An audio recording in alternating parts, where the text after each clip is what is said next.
तो हेलो दोस्तों, नमस्कार। मेरा नाम यश मेहता है। मैं आईआईटी बॉम्बे का एक छात्र हूँ और आज मैं आपको एक सिंपल सा टॉपिक बड़े इंटरेस्टिंग तरीके से बताना चाहता हूँ। तो सबसे पहले एक शुरुआत करते हैं बेसिक से इंट्रोडक्शन की। तो इमेजिन करो कि आप एक बंद कमरे में हो, पूरा अंधेरा है और आपको कहीं से तो रोशनी लानी है। तो आप क्या करोगे? बल्ब जलाओगे? बिजली से? बिजली। चलो, आपके पास बिजली भी नहीं और बल्ब भी नहीं है, फिर आप क्या करोगे? कितनों ने आग के बारे में सोचा? माचिस के बारे में, माचिस जलाएंगे, कैंडल जलाएंगे, कितनों ने सोचा? बॉस। अरे माचिस है क्या? माचिस। ए! चलो, नहीं है माचिस, फिर अब क्या करोगे? चलो, ये सब छोड़ो। सपोज अब आप गहरे समंदर में हो जहाँ पे सूरज की रोशनी नहीं पहुँचती। वहाँ पे मछलियाँ एक दूसरे को कैसे देखती होंगी? उनके पास ना माचिस है, माचिस तो समंदर में जलेंगी भी नहीं, और ना ही उनके पास बिजली है बल्ब जलाने को। तो वहाँ पे रोशनी कहाँ से आती है? थोड़ा सोचो। कुछ सोचा? चलो, आपको एक हिंट देता हूँ। इस वीडियो को ज़रा गौर से देखो।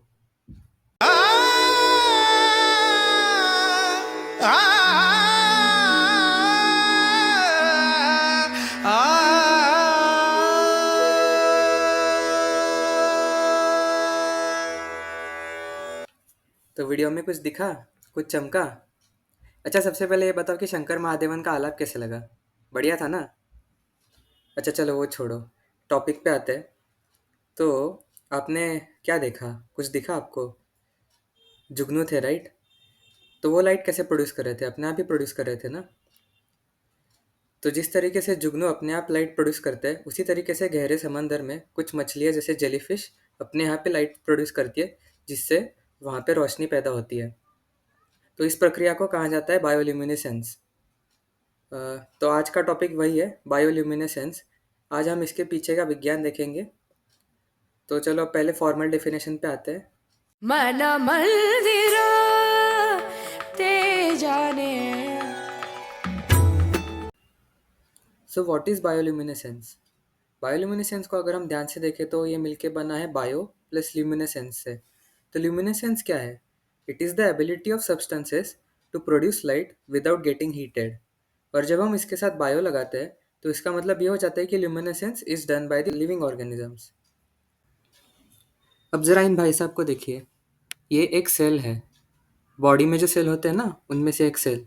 लेकिन ये उन ऑर्गेनिजम्स में पाया जाता है जो बायोल्यूमिनेसेंस को परफॉर्म करते हैं। तो ये ऐसा सेल होता है जिसमें वो केमिकल रिएक्शन परफॉर्म होती है जो बायोल्यूमिनेसेंस को कैरी आउट करती है।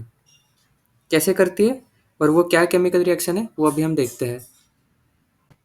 और इस सेल का नाम है फोटोसाइट।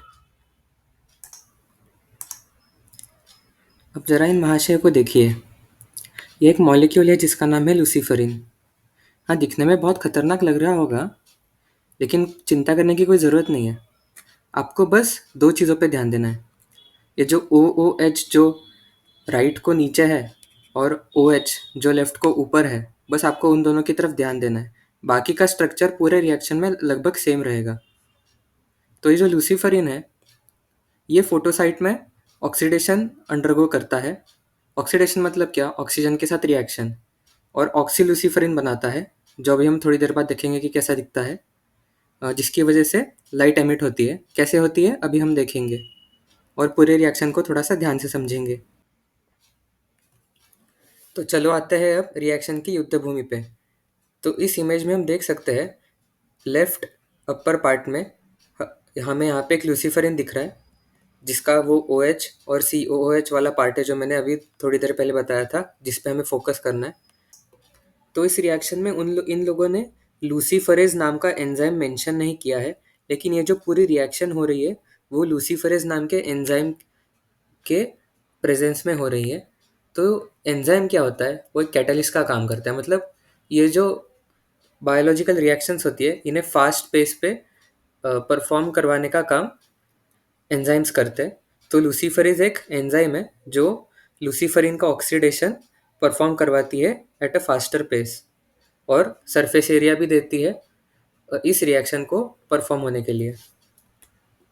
तो ये जो एटीपी है वो आप समझ लीजिए कि ओटीपी का काम करता है, बीच में जो थोड़ा बहुत गैप फिल करता है रिएक्शन में।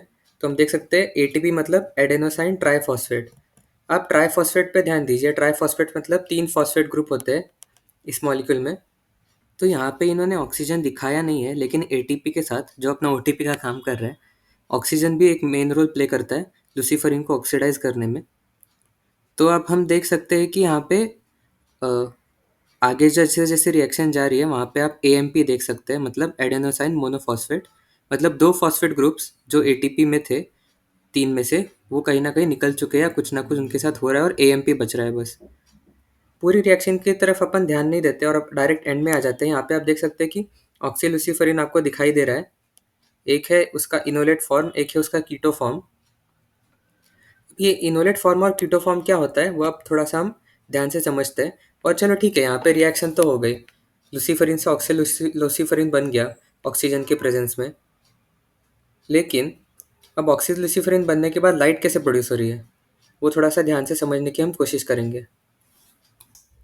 अच्छा, लाइट कैसे प्रोड्यूस हो रही है देखने से पहले आपने नोटिस किया होगा कि जैसे मैंने कहा था कि आपको बस फोकस करना है वो उस COOH पे और ऊपर वाले OH पे। तो आपने देखा होगा कि बस वो 2 ही पार्ट्स है लूसीफरिन के जिसमें सिग्निफिकेंट चेंजेस आए हैं।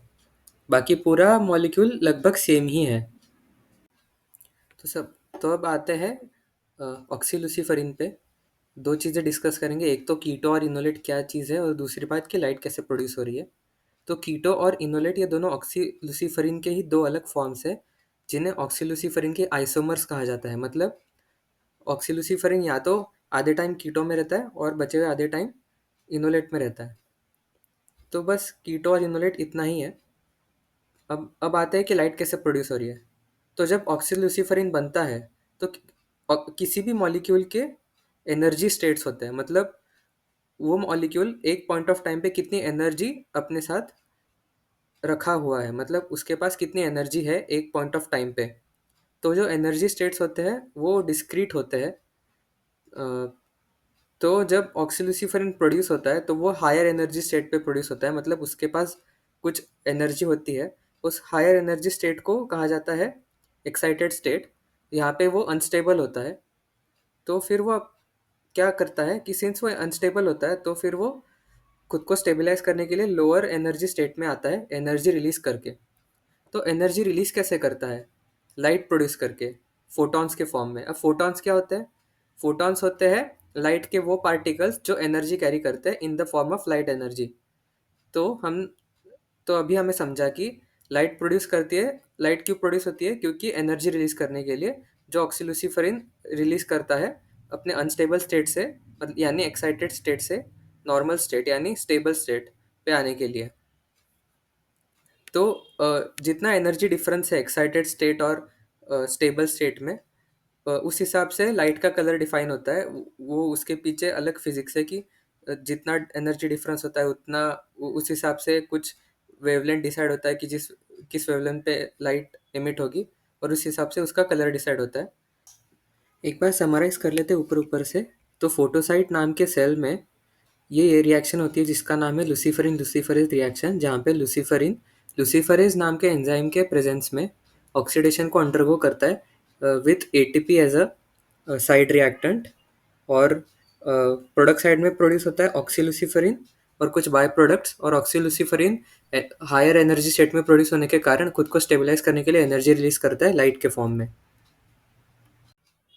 तो कैसा लगा आपको बायोल्यूमिनेसेंस के बारे में पढ़ के? है ना ये बायोलॉजी और केमिस्ट्री का एक अद्भुत मेल। तो आओ चलो कुछ एग्जांपल्स देखते हैं बायोल्यूमिनेसेंस के। तो पहला एग्जांपल है ये ओशन, जहाँ पे कुछ जीव जब बायोल्यूमिनेसेंस को एग्जिबिट करते हैं, वो समुद्र किनारे जब आ जाते हैं तो समुद्र कुछ ऐसा दिखता है। ये है जेलीफिश और ये है मशरूम जो बायोल्यूमिनेसेंस को एग्जिबिट कर रहे हैं। और जुगनू तो आपको पता ही वीडियो के स्टार्टिंग में बताया था। तो इस अद्भुत चीज़ का मानव जीवन में क्या फ़ायदा हो सकता है? तो बायोल्यूमिनेसेंस से स्ट्रीट लाइटिंग करने का अभी संशोधन चल रहा है। इससे ना ही बिजली की बचत होगी, लेकिन पैसा भी काफ़ी कम खर्च होगा। और ऊपर से जैसे हमने देखा कि अलग-अलग टाइप के लाइट्स, अलग-अलग कलर्स के लाइट्स प्रोड्यूस करता है बायोल्यूमिनेसेंस, तो स्ट्रीट लाइटिंग भी एकदम विविध और अद्भुत रंगों से की जा सकती है। तो कैसा लगा आपको वीडियो? इन्फॉर्मेशन मिलने के साथ-साथ मज़ा भी आया ना? तो इस वीडियो के लिए बस इतना ही। Thank you. तेरे प्यार में चमकू जैसे जुगनू